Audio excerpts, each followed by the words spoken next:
there's a lot of confusion about reverb out there, when to use it, how to use it, and a lot of the mixes that I get, um, people are using reverb in the wrong way. And I want your mix to sound better. I want it to sound professional. So I'm going to show you how to use reverb, and I'm going to show you some tips and tricks to make it sound better. Let's dive right into this. I've got a track here, um, and on this first track, we've got a vocal. This is by a great artist out of Nashville. She's super talented. I'm going to let you hear what this sounds like in the context of the song right now. Now, this vocal, dry, it has nothing on it, no reverb, no delay. And then we're going to add some, and I'm going to show you how to do it. Let's hear it first. Some things take a little time. I've been waiting for you all my life. Yeah, so that sounds really good. And she is a really talented singer. This is more like an EDM pop song. But this is going to work no matter what genre we're at. And a lot of times what I get when I see people using reverb is they'll put it directly on the track. So they'll just come down here, they'll open the effects track on vocal, and they'll put the reverb directly on that. And you get three big problems when that happens. Is if you put it directly on the vocal track, number one is as you adjust how much reverb you're getting, you're going to change the volume of that vocal. So if you've got a great mix, think it sounds good, you just want to put some depth in there, you start adding reverb and delay, all of a sudden your mix is going to start sounding terrible. Another thing that happens is we use reverb a lot, not on just the vocals, but across the board. And if you start adding reverb on every single track that you want some depth in, it's really going to start eating up CPU power. The other thing is if you put it on that track itself, like I see a lot of people do, you're also going to end up with a lot of mud in the mix, and you're not going to be able to really get that mud out. So let's jump in here. I'm going to show you where to put the reverb. So the best thing you can do is just make another track. So right here, I've got this track. This is just an empty track. I've got nothing on it. And I'm using Reaper, but this works in any DAW. So what you're going to want to do is create a send. So this blue track right here is my vocal track. And you're going to want to create another track to put your reverb on. And you're going to send this vocal to the reverb track. So we're going to call this reverb here. And you're going to want to just put a verb on here, put a reverb. I'm going to do this with stock plugins. So this is just the stock plugin that comes with Reaper, and I'm just going to pick one. Let's just say intimate vocal is fine. I'm going to turn the dry all the way down, so we're 100% wet on this reverb. And I'm going to show you I'm going to solo these two so you can just hear the reverb. What this does by putting the reverb on a separate track is I can now control how much reverb the vocal or whatever instrument is getting without affecting the volume of the vocal. So I'm just going to play the vocal by itself. And as I do, I'm going to push this fader up so that you can hear that we're starting to get reverb into this mix. So this is just the vocal. Some things take a little time. I've been waiting for you all my life. All right, so you can see that as we push that reverb track fader up, we're adding reverb to this vocal, but we're not affecting the volume of the vocal at all.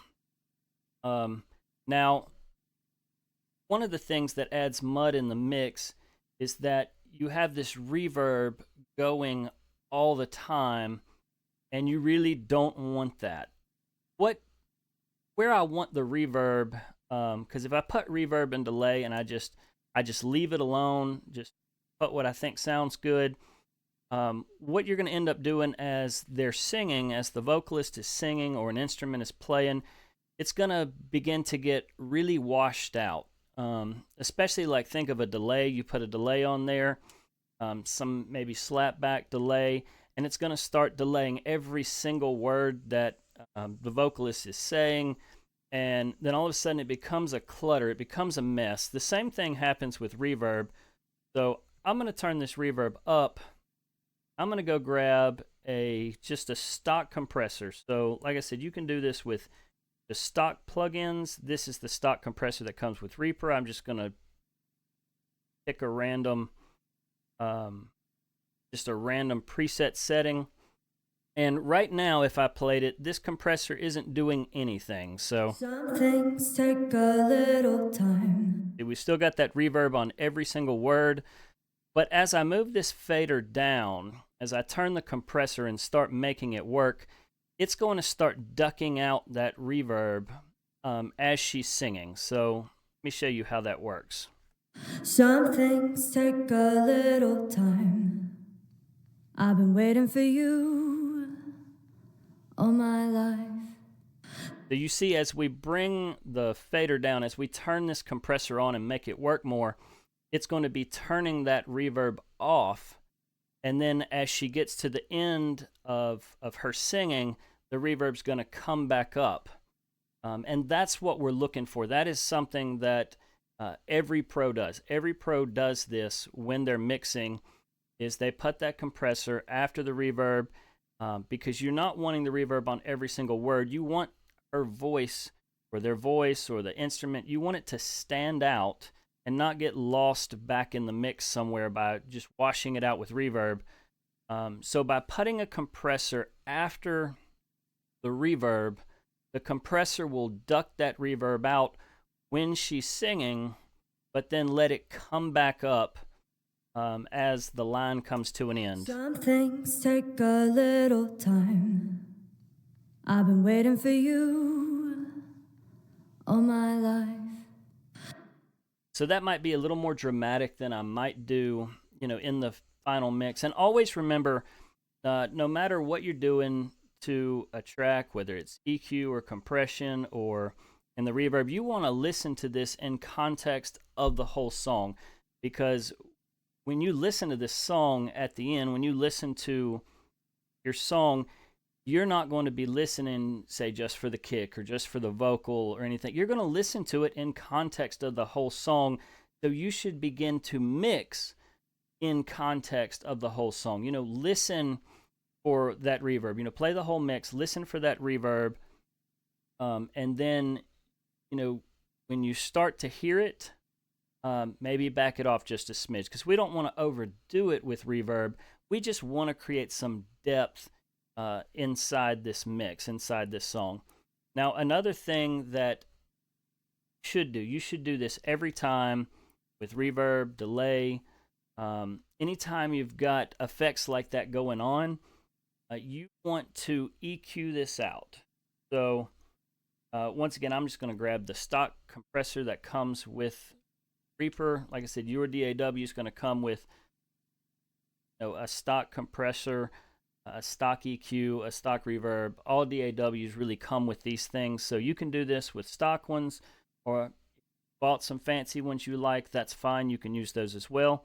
And I'm going to just take and I'm going to high pass this. And what this is going to do is it's going to just cut out the lows in that reverb or in that delay or whatever effect you're using. Because if you've got, say 10 different instruments, vocals and all this stuff with reverb in it, all of that low end is going to start piling up, and you're going to start getting a lot of mud in the mix. It's not going to be crisp. It's not going to be clear. Everything's just going to start sounding muddy. And this is one of the main reasons why your mix is sounding bad.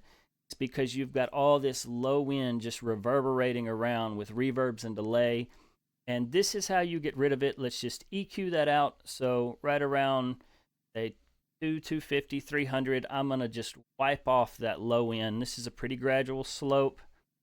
You can also, on the Beatles' Abbey Road album, um, they would also low pass this on the top end. So you'd get this curve that looks like this, where they're wiping off the low end and they're wiping off the high end.